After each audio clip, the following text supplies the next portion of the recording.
First question, will you introduce or will you support a law to make English the national language or the official language of the United States? I believe this can only be done through a constitutional amendment, and I would support it wholeheartedly. We don't need the Tower of Babel here in the United States. If I move to Italy or Spain or Mexico or someplace else, I'm going to have to do government business and conduct my daily life in their language. I see nothing wrong with expecting them to do the same when they come here. It's just, it gets crazy. Where do you draw the line? 14 different dialects of whatever? Yeah. English is our language. Let's use it. What is your proposal for securing our borders, and do you believe in amnesty? Amnesty for who? I think not. And as far as the border, you know, the idea of that fence I thought was a pretty good idea. I think the idea of increasing the number of Border Patrol people and changing the rules of engagement. This idea that, oh, we've got people there, but they can't do this and they can't do it. Forget it. Their job is to keep people out that are trying to come in illegally. I'm all for regular immigration. My wife is a naturalized citizen. I'd be a hypocrite to say anything different. But she went through the process. She did it legally. She got in line, and she had her green card. She did the whole thing, and she became a citizen. And that's what we have a right to expect from anybody who wants to come into our country. Will you put a stop to forcing federal mandates on states, and how? You better believe it, by opposing any legislation that infringes in any way upon the 10th Amendment's rights of the states. And to do with balancing the budget, do you have any specific plans? Plan number one, anything that is not authorized in the Constitution as an area of federal authority doesn't get money spent on it. You don't have to go through all the process of abolishing a department. You can just defund it, and that's the first step. And after that, the process has to start with, how much money do we have? Because your household budget starts there. Why shouldn't the federal budget start there? You know, and then you prioritize. And when you're making choices, all of the above is never a valid choice. Do you believe that global warming or climate change is due to man-made activities or man's activities? Can you explain to me all the different ice ages and all the warming periods in between and tell me how much pollutant, how many people were putting in the air at that point in time? I think not.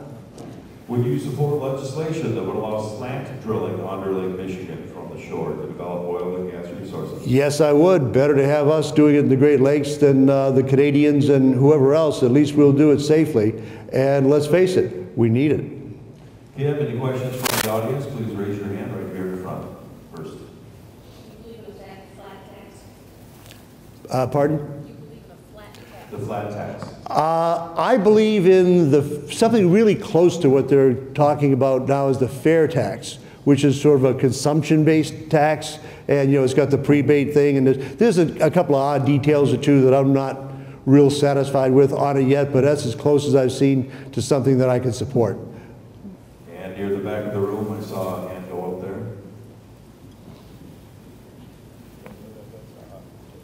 When you have called for a constitutional convention in order to institute the amendment to make English the national language, how will you ensure that the rest of our Constitution will remain intact? I didn't say a thing about a constitutional convention. I spoke in terms of an amendment to the Constitution. I'm sorry if I misled you in any way, but I don't think that's what I said. My information is that the only way to do that is to have a constitutional convention. No, that's entirely incorrect. One of the questions that came in for all of the candidates, I apologize that Linda Goldthorpe did not have this, it was more directed toward the state candidates. What would you do to support regulating or to reduce, it should be regulatory takings legislation, and instead compensating property owners for regulation costs? You talking eminent domain? It sounds to me like eminent domain. Oh, I think this. Taking of land through I think this. wetlands, things like that. Taking is a taking, and a taking is wrong. The Supreme Court was wrong in what they did recently in the, was it the Connecticut case? I forget the name of it. And I would support, and in fact, I would propose legislation to correct that. No government should ever be able to take anything by eminent domain that is not expressly to be used for a governmental function. This idea of my coming and taking your property so that this guy over here can build a shopping center on it because we can get more tax dollars out of it is totally un-American. It is wrong. It is unconstitutional. It is any negative word that you can think of to use against it. Any other questions, Kim? Yeah. Just me. Follow up on the question you were just asked.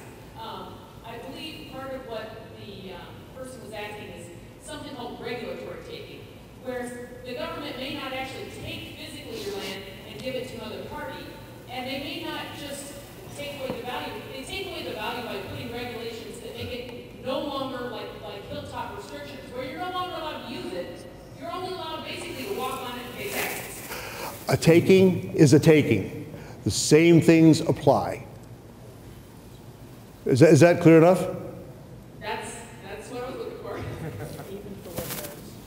Any other things that you want to ask, go ahead. If not, we'll open it up. As you answer the same questions, 2 minutes, Mr. Stillings, or if you have a question. Okay, I apologize to Linda for not being able to answer this question also. Our country is in desperate need of new power plants that have been built after the 70s. I couldn't hear you. Interesting.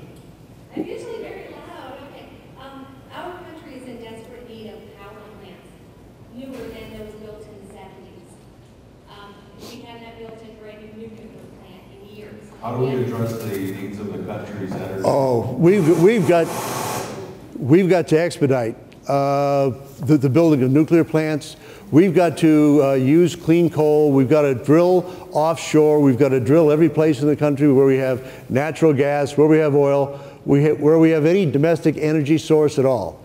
All these things can be done. They can be done safely. And the idea of limiting the development of our country by limiting the amount of energy that's available to us internally is just the wrong course of action. We have to open everything up. Nuclear, coal, oil, gas, the whole 9 yards. And if you got some kind of green thing that can be economically viable, come and talk to me about that too. I'm a believer. Thank you. There's talk of a 20th Amendment making all federal lawmakers have to live by the same rules and regulations, i.e. health care, and not have their own special right. How do you respond to that? Just do it. Yeah. You have 1 minute. Pam, you can either have a question or you can do a summation if you wish. Mr. Stillings. Well, I'll take questions. Lady who's raising her hand right there. More important that I listen to them. I wonder how you feel about the well water rights being discussed. You mean the idea that somebody wants to come and tell me that I don't own the water under my land, that I don't own the mineral rights under my land, that I don't own anything under my land that I actually do own? I think I'm not real happy with that prospect. There you go, Mr. Stillings. Thank you so much. Thank you, folks.